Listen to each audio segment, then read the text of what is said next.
ทักทายสบายดีทุกคนนี่ก็ห่างเหินการไปพู้เฮิงเลยทุกคนนี่ก็เชื่อว่าเขา2 เดือนแหละนะมาได้ร่วมทีมงานกำลังมื้อนี้แหละสิไปร่วมทีมงานพร้อมพันทองมานี่พันทองสิออกมาหับเพิ่นว่าเพิ่นเอารถมาได้ทุกคนแต่ตอนนี้ก็บ่แลกำลังออกจากเที่ยงหน้ากำลังวิทย์จากเรื่องยุ่งยากในครอบครัวเนาะมันก็สิไปได้ทุกคนฮอดย่ามไปป่าได้ตอนนี้ก็สิออกไปแล้วไปหาพันทองไปทุกคนไปลุ้นน้ำกันว่าสิมานประมาณในรอบ2 เดือนในผ่านจังใดหอมทางนะสูงเรียบร้อยนะเรามาเตรียมก็คลองเขาคลองยังอยู่พี่นะอยู่เทียงอีเมย์อยู่พุ่นสูงตอนเฮาสิไปพันทองเพิ่นออกมาเลยนะเพิ่นเอารถออกมาเฮาก็สิไปลัดขี่รถน้ำเพิ่นแต่ว่าอากาศนี่ก็ดีอยู่ได้เมื่อเช้าแต่ฝนก็ตกแห้งแต่ก็บ่ฮู้นี่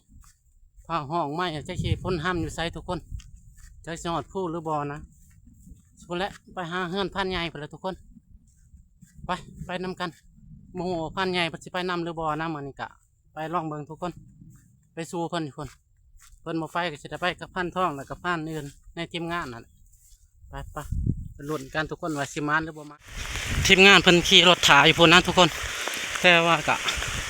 ในผ่านก็สิบริทายล่วงลายนะเพราะว่าต้องพันสัญญาเนาะมาสัญญาจินเมืองส้นเพิ่นก็มานะแล้วก็สิมีคนทางอื่นนะทีมงานเพิ่นถ่ายอยู่รถโอ้ยบ่เรือจังก็สิตายว่าจัก โทรศัพท์เลยต้นน้ำเนี่ยนี่ทีมไปได้ไปแต่ว่ายังเรื่องมาท่านได้แล้วยังไล่มาได้มันหัวยังไล่มาได้ยังคือด่านหนึ่งคนโต๊ะก็ไม่จะคืนแล้วเลยโอ้ยแค่น้ำกันตัวห้องเปียกแล้วมั้ย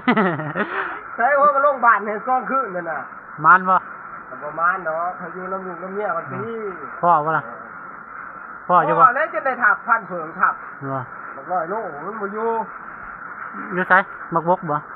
อีจ่ายเล่ามองเฮาได้เมื่อเกี่ยวก่อนมันกินนกบกบ่มันรอจ่าย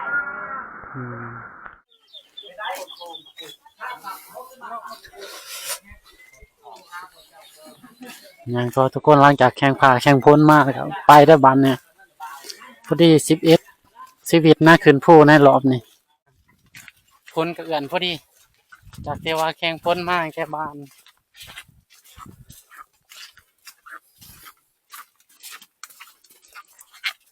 ขึ้นมาอยู่พักผู้ทีมงานเขากำลังเสมอทีมงานกำลังขึ้นนะทุกคนตอนนี้จากสิงหอดประมาณจักโมงนะตอนนี้กำลังขึ้นมาอยู่เตียนผู้ตอนนี้เวลาอยู่ประมาณ2 โมงนะ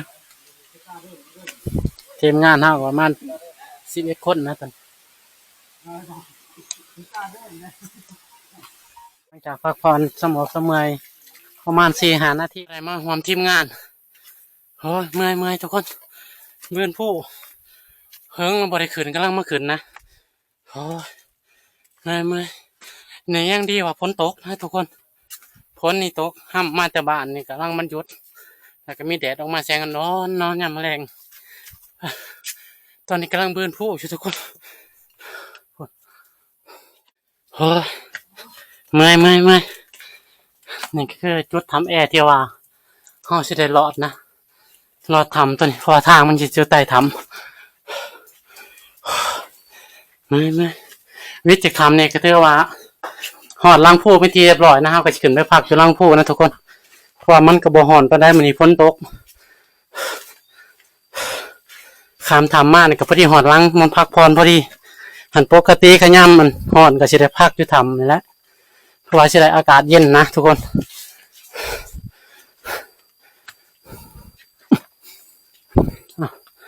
ตอนนี้ห้องกับมาหอดเป็นทีเรียบร้อยนะทุกคน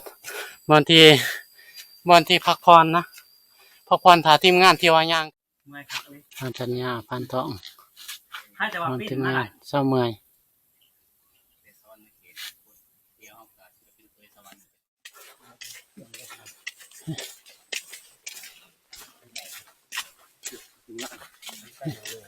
เด็กมาพอทีมงานท่านนี้นอนจะหนีว่าเราใหญ่มาจะทับ พูดง่ายมากแต่ดันบอก โอ้ดอกไปไทยสุกรอต่อไปแล้วนี่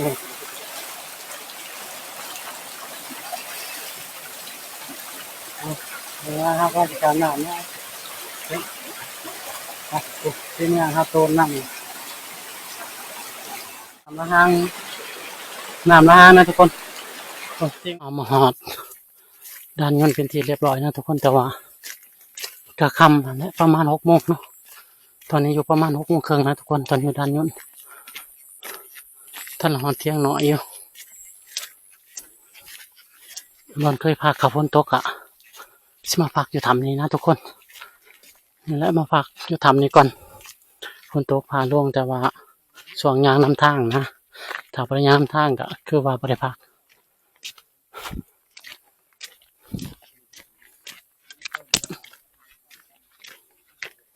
นี่เนาะทุกคนทำด้านยนต์นี่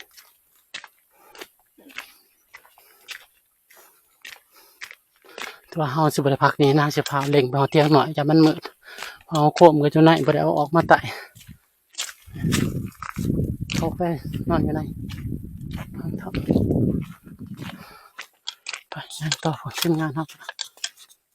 คนตอนนี้ก็คือมาหอดเทียงไปทีเรียบร้อยนะทาขามครัวขามห้องทีมงานเฮาก็ทยอยขามไปนำแล้วหอดเทียงเรียบร้อย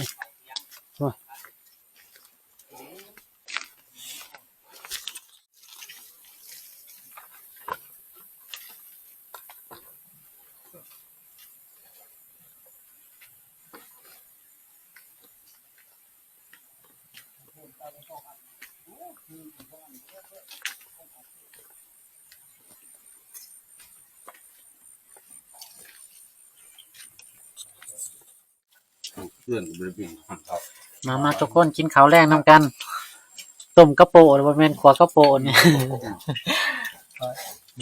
กำลังขึ้นมาหอดมีของกินนะทุกคนกินกระโปะไปก่อนมันตั้งพอได้ย่าง ตอนมาทางนี้เนาะ พอได้ย่างไปไต่ตานะเจ้าน้อยทุกคน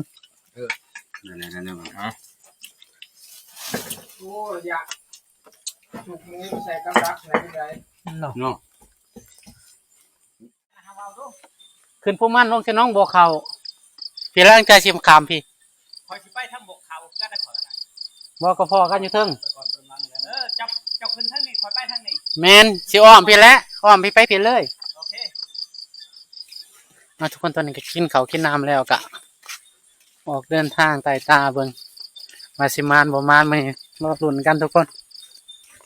ไม่ผ่านไปคนเดียวได้มื้อนี้อยากทีมงานล่ะไปลุ้นกันทุกคนว่าสิมานหรือบ่ทีมงานทับทางหลังโหนายขนาดมักท่อพุ่นเอาอีกแล้วมาที่3นะทีมงานเฮ็ดกันแต่ว่าในผ่านนี่ว่าสิทับพอดีบ่ทันนะทุกคนกำลังสิควักทีมงานทับท่านน้ำพันแลนไปเลยนะทุกคนโอ้ยไปลุ้นกันตัวใหม่ทุกคนนี่ถือว่าพอได้จะเห็นแต่ตัวมันนะทุกคนไปลุ้นกัน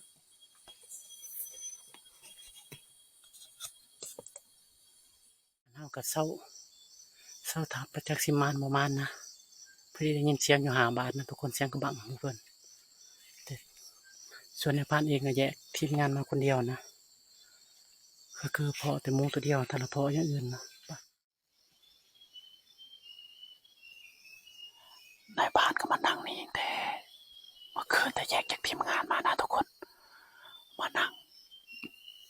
ฟุตกองโยงหาบกอยู่เถอะ2 โตนะตัวนี้ยากมาก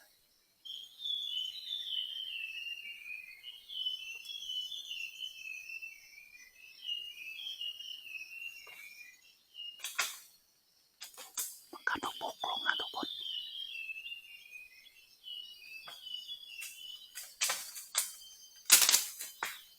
ก็ไม่ใช่ไล่กันเล่นนะทุกคนงานมานะทุกคนตั้งแต่เมื่อคืน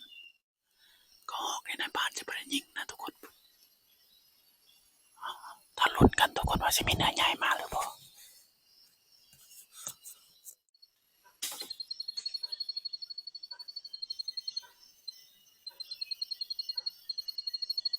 กันทุกคนมันจะเข้าจากโตนะก็ออกมานี่นั่งเบิ่งจาก3-4 ชั่วโมงนะทุกคน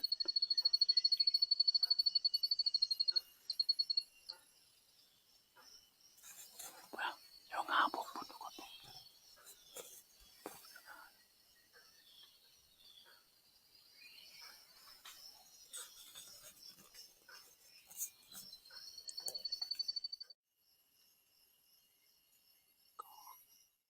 หมูในเขาไม่ไหมหนึ่งในบ้านมาที่3เมื่อคืนนี่มาหอดนี่หอดต้นบกต้นนี่นะมานั่งเผาจนแจ้งลงมาจะเห็นห้อยหมูนี่มันเขาแตกเปิดถีบเลย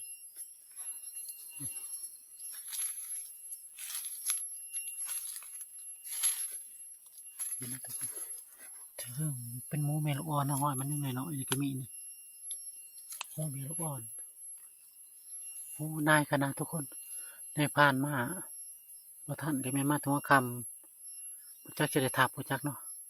แต่ว่าก็ห่อเขาลายอยู่นะทุกคนถ้าเสามันนี่ก็เฮ็ดอยู่มัน7-8 ตู้นะทุกคนก็ห่อ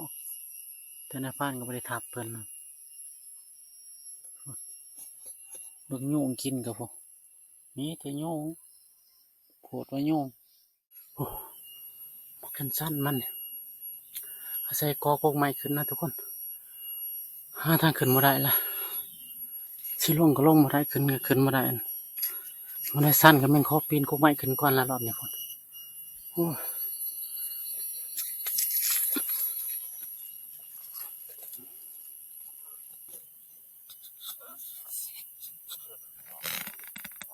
วิธีเรียบร้อยนะ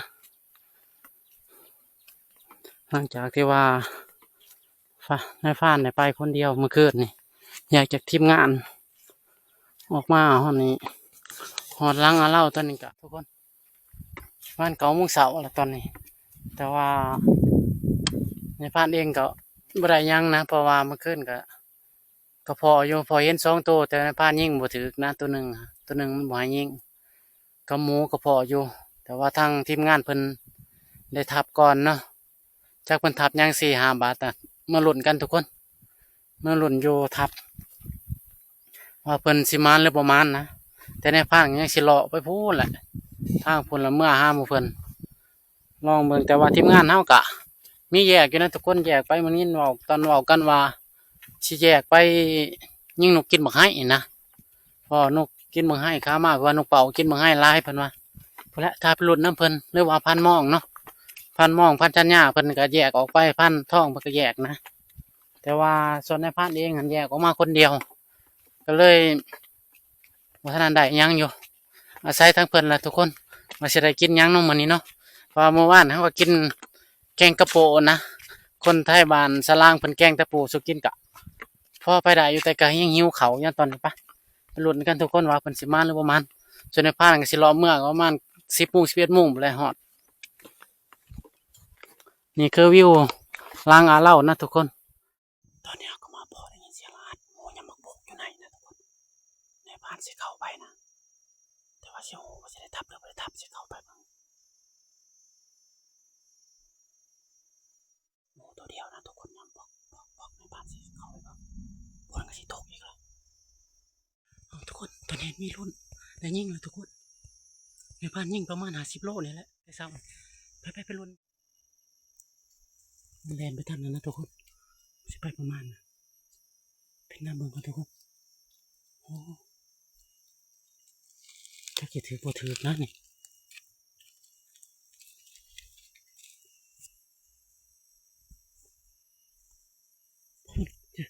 ยินเพียงมันแลนนี่ทุกคน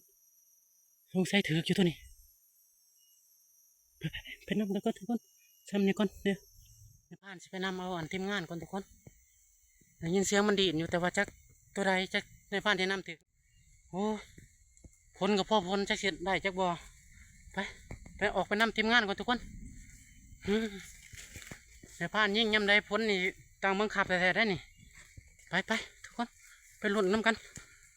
ขับผลตกแห้งยันบ่หันอยู่มันบ่ลมอันในบ้านว่าเลือกจุดยิ่งคักอยู่ได้ในบ้านอย่ามันบ่ลมตัวใหญ่ในบ้านนั้นเลือกเอาซ้ำประมาณ50 โลนะทุกคนไปลุ้นกันในบ้านยิ่งพอดี9 โมงครึ่งนะทุกคนของมื้อนี้โอ้ ไปทำนำทีมงานมาได้แค่ไหมทุกคนเอ้ยตัวแรกของปีได้นี่ของทีวันในพานยิงหมูปีนี่ไปเล่งเมื่อคนทุกคนฝนกระตกเพราะฝนยันโมเห็นยางมันนะพาทีมงานนำแถมโมเห็นยางไปนาลีออกแต่เที่ยงกระตก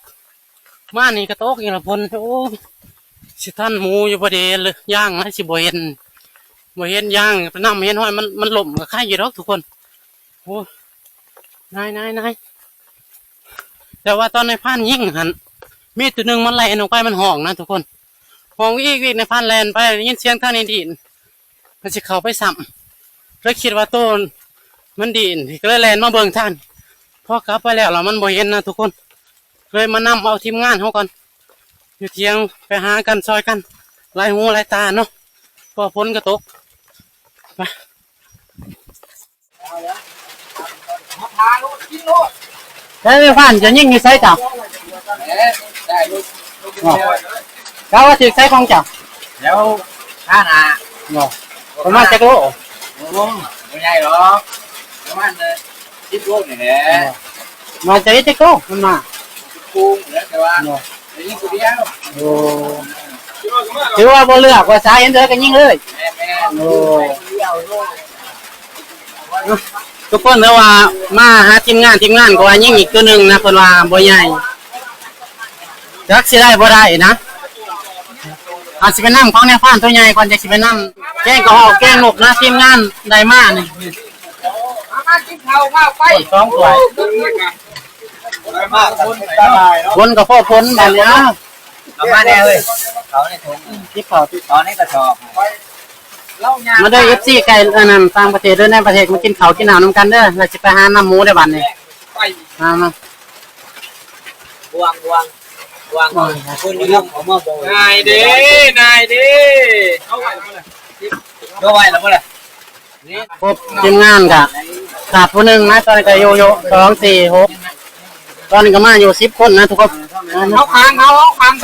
เขามาสุดมันเบิดกันขึ้นมานะทีมแกงกะฮอกในรอบ2 เดือนรดน้ำมันก่อนทุกคนแก้เมื่อย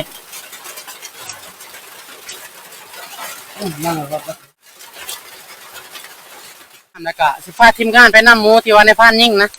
ไปลุ้นกันทุกคนว่าสิได้หรือบ่ได้นะปะผู้ทีมงานกำลังมั่นน้ำล้างอีก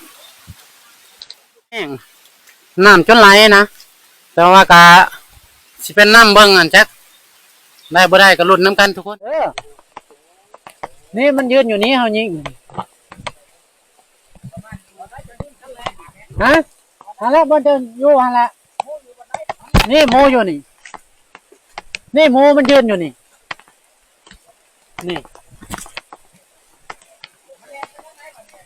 มันแลนไปหันมันห้องยืนห้องหันกี้บ้านนี่ฮะสิไปหันมันแลนขึ้นมาอีกมันดีดในวานฮะแลนไปตัวนี้บ้านก็สิไปเห็นฮะน้ำก็น้ำหมูฝนตกทุกคนเลยจักจังไดห้อยมันก็บ่เห็นทุกคนปัญหาก็มาจากอันนั้นไปเบิ่งหมูแต่บ่ได้นะทีมงานเฮาก็มาครบเบิดแล้วพุ่นนอนน้ำก็มีเอาแห้ง